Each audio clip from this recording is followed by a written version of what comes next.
संगीता राठी. अमरावती शहरात माझं एक राठीज एज्युकेशन हब म्हणून एक इन्स्टिट्यूट आहे. तिथे माझं एक प्रायव्हेट सेंटर आहे ऑलिम्पियाड एक्झाम्सचं.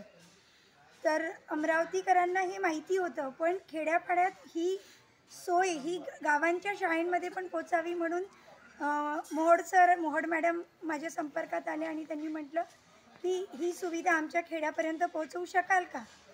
मग त्यांचा इंटरेस्ट आणि आवड पाहिली तर मला पण वाटलं की आपण पोचावं त्या शहरापर्यंत, कारण हिऱ्याला माहिती नसतं की तो हिरा आहे, त्यावर पैलू पाडावे लागतात आणि हे पैलू पाडण्याचं काम हे शिक्षक करू शकतात. तर या शाळेत जी आज पहिल्यांदा जी परीक्षा होते इंटरनॅशनल मॅथमॅटिक्स ऑलिम्पियाड, ही परीक्षा यापूर्वी भानखेडा खुर्दमध्ये कधी झाली नाही. आज मी आता जिल्हा परिषद उच्च प्राथमिक शाळा भानखेडा खुर्द येथे उभी आहे आणि हे सगळे विद्यार्थी आज यांनी इंटरनॅशनल मॅथमॅटिक्स ऑलिम्पियाडचा पेपर दिला.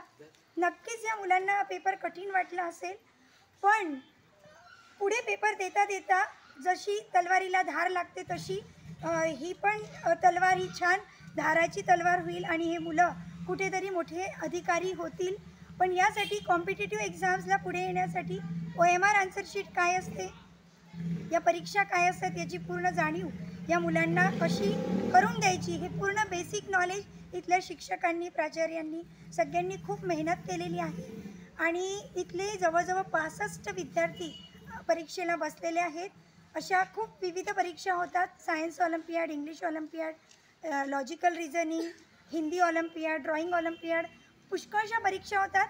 याचा परिचय या शाळेला करून दिल्याबद्दल इथल्या मुख्याध्यापकांचं धन्यवाद. आणि सगळे जे या पडद्यामागे जेवढे काही सगळे शिक्षक आहेत या सगळ्यांनी या मुलांमध्ये यांची प्रतिभा वर यावी, उंचावी म्हणून त्यांनी जे प्रयत्न केले याकरिता खरंच हे अभिनंदनाचे पात्र आहेत आणि या सगळ्यांसाठी जोरदार टाळ्या वाजल्या पाहिजे. खूप अभिनंदन या शाळेतल्या सगळ्या शिक्षकांचं. मी एक माध्यम आहे नुसतं. हे इंडियन टॅलेंट ऑलिम्पियाड हे मुंबईवरून ऑर्गनाईज होतं. सायन्स ऑलिम्पियाड फाउंडेशन हे दिल्ली गुरुगाव ग्रामवरून ऑर्गनाईज होतं. हे सगळे पेपर बाहेरून येतात. हे प्रिंटेड पेपर्स असतात, त्यांची नावंसुद्धा आन्सर शीटवर असतात. त्यामुळे इथे काही बनलेलं नाही आहे, हे सगळं तिथून वरून आलेलं आहे. चेक व्हायला पण वरच्या हेडक्वार्टरला जाणार आहे आणि तिथूनच रिझल्ट येणार आहे. असं सगळं आहे.